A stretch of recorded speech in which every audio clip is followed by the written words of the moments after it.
श्यावर रामचंद्र की जय।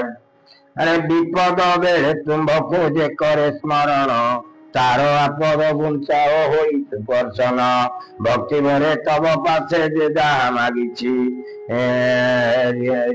तिक्त हस्तरे केरे से बेली न जाइछि इंद्र पूजे इंद्र पद तुम्बे दान कल रावण को घरे अधिकारी कराइल श्री राम जय राम संकट मोचन जय हनुमान कुबेर को जल देव अलका भुवन ब्रह्मापदे मार्कंड को जल तुम्हें स्थान सातटी बयस पर मायु पितांकर रखिल सात कल्प आए जोगेश्वर जे जहा मागिला ताकू दान करदेल शेष पुष्प दान बदे बात कराए कल जाए भूत पेतंकर संगे कल विचरण हाड़माड़ अटई जे तुमर भूषण जन जगत जहाको न करे आदर सभी चक्षुरे से दिशे सुंदर देव शिव शिव होती सत्य शिव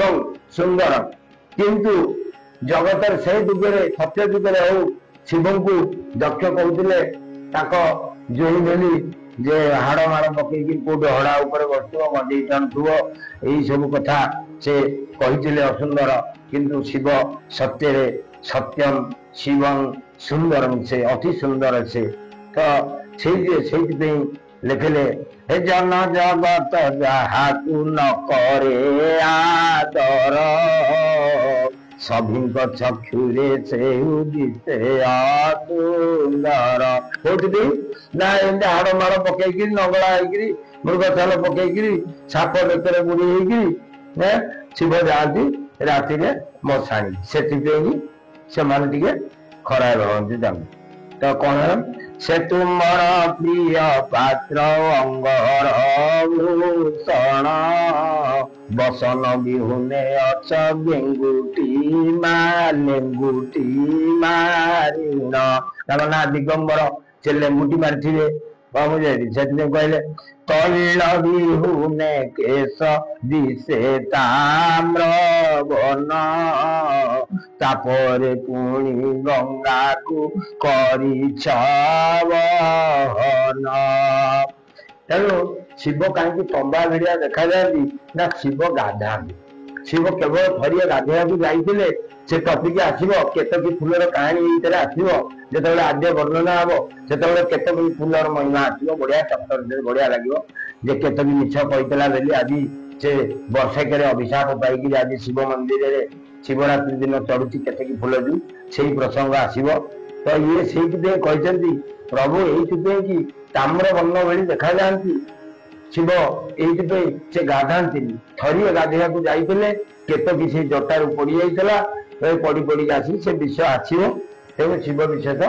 गाधाती ना बोली प्रमाण मिलला तापरे पुणी गंगा को करी वहन तैल सर्वांगे विभूति दिले पन जे तुम्हार अरे चिलिका माटी तिलक से भस्म ऊपर सर्वांगे विभूति दिले पन जे तुम्हार बोले श्यावर रामचंद्र की जय। तो शिवकर देखी तो नागा सन्यासी मैंने केमती बोली हुई पकड़ सब पाउडर भस्म बोली हमारे कारण कौन ना से कही भस्म बोलीगले शिव ये भस्म बोली आती से नागा मान शिव भक्त सब अगरी शिव भक्त तेणु से दिहरे बोलीगले ठंडा लगे शिव से सब ठंडा पाइबा से वस्तु धारण करती जो विषधर सर्प देखी डरे जना से पुण्य तव भूषण प्रधान जगत जहाँ को सबुठ डर मनीष डरे साप को सी पुणी प्रभुंर बाहन ताकू बेके ତେଣୁ ସେଇ କଥାଟା ସେ କହିଲେ ପାଦ ଠାରୁ ଶିର ଯାଏ ପଣ ପଣ ହୋଇ ଓହଳି ଅଛନ୍ତି ଫୁଫୁ ଗାରାଗୀଣ ସେଇ ବାସନ ବିହୁନେ ଏକ ଲାଉ ଥାଳ ଧରି ଭିକ୍ଷା କରିବାକୁ ଯାଅ ତ୍ରିଶୂଳଟେ ଧରି ଏ ବାଜ ଭିତରୁ ଡମ୍ବୁରୁ ପ୍ରିୟ ହେ ତୁମ୍ଭର ବାହାନ ଅଟଇଅଡ଼ା ଷଣ୍ଢଟେ ମାତର। ଦେଖନ୍ତୁ ତିନି ଦେବତା ବ୍ରହ୍ମା ବିଷ୍ଣୁ ମହେଶ୍ୱର। ବ୍ରହ୍ମାଙ୍କର ବାହନ ହେଲା ହଂସ, ସେ ଜଳରେ ବୁଡେ। ଜଳ ଅର୍ଥ ଜଳରେ ଚାଲେ, ତ ଆମେ ହଂସକୁ ପ୍ରାୟ କମ ଦେଖୁଛେ କାକ ବାହନ କଳିଯୁଗରେ। ତାପରେ ଆସିଲା ବିଷ୍ଣୁ, ନାରାୟଣଙ୍କ ବାହନ ହେଲା ଗରୁଡ। ଗରୁଡ ଗରୁଡ ଉପରେ ଆକାଶରେ ଉଡିଆ କଥା। ଗରୁଡ ପକ୍ଷୀ କେତେ ଜଣ ଦେଖୁଛନ୍ତି ସବୁଦିନ? ଗରୁଡ ପକ୍ଷୀକୁ ମଧ୍ୟ ଦେଖିବା କମ। ତାପରେ ରହିଲେ ମହେଶ୍ୱର। ମହେଶ୍ୱରଙ୍କର ବାହନ ହେଲା କିଏ? ସେ ନା ଷଣ୍ଢ। ଷଣ୍ଢ କୋଉଠି ରହେ? ଷଣ୍ଢ ଏ ପୃଥିବୀରେ ଆମ ଆଖି ଆଗରେ ସତ ଚାରିଆଡେ ପୃଥିବୀ ସାରା ବୁଲୁଛନ୍ତି। କେତେ ଜଣ ଷଣ୍ଢକୁ ପାଣି ଦଉଛନ୍ତି, କେତେ ଜଣ ଷଣ୍ଢକୁ ଖାଇବାକୁ ଦଉଛନ୍ତି, କେତେ ଜଣ ଷଣ୍ଢକୁ ଭକ୍ତି କରୁଛନ୍ତି। କିନ୍ତୁ ବୃଷଭ ଆଗ, ତାପରେ ମହାଦେବ ବୋଲି ସମସ୍ତେ ଜାଣିଛନ୍ତି। ପଥର ବୃଷଭକୁ ହାତ ମାରୁଛନ୍ତି, କିନ୍ତୁ ଜୀବନ୍ତ ବୃଷଭକୁ ଗଣ୍ଡେ ଖାଇବାକୁ ଦଉନାହାନ୍ତି। ଇଆଡେ ଠାକୁର ସେଥିପାଇଁ ତେଣୁକରି ବୃଷଭଙ୍କ କାନରେ ତୁମେ ଯାହା କହିଦବ ସେଇ ଫଳଟା ତମର ପ୍ରାପ୍ତି କରନ୍ତି ମହାଦେବ ବୋଲି ଏହା ପ୍ରମାଣ ଅଛି। ତେଣୁକରି ବୃଷଭ ଛୋଟିଆ ନୁହଁ, ସେ ପୁଣି ତାଙ୍କର ବାହନ। ଆଜିକାଲି କଳିଯୁଗରେ ତ କେହି ମାନୁନାହାନ୍ତି। ପ୍ରଭୁ ଜୟ ସୀତାରାମ କି ଜୟ। ଆରେ ବାହନ ଅଟଇଅଡ଼ା ଷଣ୍ଢଟେ ମାତର। ସର୍ବଦା ପୁଣି ଧାତୁରା ପାନେ ଭୋଳ ହୋଇ ତାଣ୍ଡବ ନୃତ୍ୟରେ ଦିଅ ଦିନି ଦୁନିଆ ଥରାଇ। ଯେତେବେଳେ ଡିବି ଡିବି ଡମ୍ବୁରୁ ବଜାଅ 14 ବ୍ରହ୍ମାଣ୍ଡ ଦଲ ଦଲ କରି ଦିଅ। ପ୍ରଭୁଙ୍କର ଗୋଟେ ତାଣ୍ଡବ ନୃତ୍ୟ ଅଛି। ପ୍ରଭୁ ଏଠି ଡମ୍ବୁରୁଟା ୱାନ୍ସ ବଜେଇ ଦେଲେ ତାହେଲେ ବିଶ୍ୱ ଥରିବ, ପୃଥିବୀ ଥରେଇ ଦେଲେ। ତ ସେଇଟା ସେ କହିଛନ୍ତି, ଏହିପରି କେତେ ଅବା ତବ ଗୁଣ ମୁଇଁ ସାରନର ହୋଇ ମୁଖେ ବ୍ୟାଖ୍ୟା କରି ହୋଇ ତବ ଗୁଣ ବନ୍ଦିବାକୁ ଶକ୍ତି ନାହିଁ ମୋର। କେବଳ ଶୁଣିଛି ତୁମ୍ଭେ ସବୁଠାରୁ ସାର ନମିଷା ଅରଣ୍ୟ ତୁମ ବ୍ରହ୍ମ ଜ୍ଞାନ ଶୁଣି ପକ୍ଷୀମୂର୍ତ୍ତ ଅଛି ଏକ ହେଲା ବ୍ରହ୍ମ ଜ୍ଞାନୀ। 18 ସହସ୍ର ଶୋକେ ରଚିବ ଭଗବତ ସେ ସୁଖ ଦେବ ଲଭିଲେ ସଦା ଅମରତ୍ୱ। ତ ଆଜି ସୁଖଦେବ ଗୋସ୍ୱାମୀ ଯିଏ ଅମରତ୍ୱ ଲାଭ କରିଛନ୍ତି ବ୍ରହ୍ମ ଜ୍ଞାନ, ସିଏ ଏଇ ବ୍ରହ୍ମ ଜ୍ଞାନ ଲାଭ କରିଛନ୍ତି ଏଇ ଶିବ ପାର୍ବତୀ କଥନ। ତ ଶିବ ପୁରାଣରେ ଶିବ ପାର୍ବତୀ କଥନ ଇତି ବ୍ରହ୍ମ ଜ୍ଞାନ, ଶିବ ପାର୍ବତୀ କଥନ ଇତି ରାମାୟଣ। ଶିବ ପାର୍ବତୀ କଥା ହଉଛନ୍ତି, ତା ଦେହରେ ରାମାୟଣ। ତ ଆଜି ମୁଁ ଦିନ ପାମର ତବ ନାମ ମୁଖେ ଧରି ଭାବୁଛି ଭବ ସାଗର ହୋଇ ଯିବି ପାରି। ତବ ନାମେ ଏକ ଗ୍ରନ୍ଥ ସଂସ୍କୃତରୁ ମୁଇଁ ଉଦ୍ଧାର କରି ରଚିବି ପୁରାଣ ଯେ ତଇ। ଏହିପରି ମୋ ଗ୍ରନ୍ଥଟି ହୋଇବ ସୁନ୍ଦର ସୁଦୟା କରନ୍ତୁ ଆରେ ହେ ପାର୍ବତୀ ବର। ତବ ଶ୍ରୀ ଚରଣେ ସଦା ରହୁ ମୋର ମନ ଏହି ବର ମାଗେ ଅଦ ମକ୍ଷେତ୍ର ମନ। ଶ୍ରୀରାମ ଜୟ ରାମ ଜୟ ଜୟ ରାମ সংকট মোচ জয় হনুমান। বলো শ্যামর রামচন্দ্র কি জয়। তো शिव पुराण आमर महादेवंकर स्तव ये सरिला आपर दुर्गा वंदना आरंभ करवा आम दुर्गा वंदना हे जय जय मागे दुर्गे दुर्गत नाशिनी जय जय मागे दुर्गे विपद भंजिनी अभयवर दायिनी गौहर चंडिके त्रितापहारिणी तुम्हें मागत्रयम्बके तब दिन केउ कार्य साधित नुई तेणु मत शक्ति माई तुम्हें महामाई शक्ति नथिले समर्थ न होई जन केवल कार्य करने जन तब शक्ति बल भोला महेश्वर ब्रह्म ज्ञान योग साधि होइले अमर मुज्ञ संतान मात किछि न जानी तब पाद भव सारे कल मदरही पद्म पयरे जननी करुछि दायिनी न आसिवा पद मानवता होवानी जेपरि ग्रंथ गोटी होइब सुंदर सर्वजन ब्रह्मांड एवं मो आदर तेमत प्रकारे वर कर मो प्रदान तो पादे आश्रित सदा से क्षेत्र मोहन जय जय जगन्नाथ नीलगिरिवासी जय जय गणनाथ जय लंबोदरा जय गिरी शकतांग धर महेश्वर जय सुरधारी प्रभु जगत ठाकुर जय सुरधारी प्रभु जगत ठाकुर जय देव सदा शिव पाप तापहारी जय कैलास मंडन भूतंकर ईश जय विभूति भूषण प्रभु पृथ्वीवास जय विषपानकारी जोगादि पुरुष जय देव विरूपाख्य दुर्चटी गिरीश जय दिगंबर बागंबर तर हर जय गिरी शकटांग धर महेश्वर जय सुर सुर नर आदि पूजित जय हे गणेश प्रिय आदि ताक जय हे धवलेश्वर प्रभु लोकनाथ जय जय आखंडल मणि विश्वनाथ चंदनेश्वर देव श्रीतारकेश्वर नीलकंठ मुक्तीश्वर जय उमाहर जय जोगाधि पुरुष प्रभु दिगंबर दारिद्र भजन नाम अटे जे तुम्हार सर्व दुख हारी प्रभु आरत नाशन हेल मो आरत देव पार्वती रमण चरणे शरण दिय सर्व दुख हारी दीन जगदीश देव करई बुहारी जय जगन्नाथ जय काशी विश्वनाथ जय सिया राम की जय बोलो श्याम रामचंद्र की जय बोलो हनुमान महाप्रभु की जय। आज शिव पुराण रे नैमिष्या अरण्य ऋषि माने यज्ञ करने समय रे ब्रह्मांकर पुत्र सनत कुमार प्रवेश करुचंती एउठु आमे आज शिव पुराण अध्याय आरंभ होला।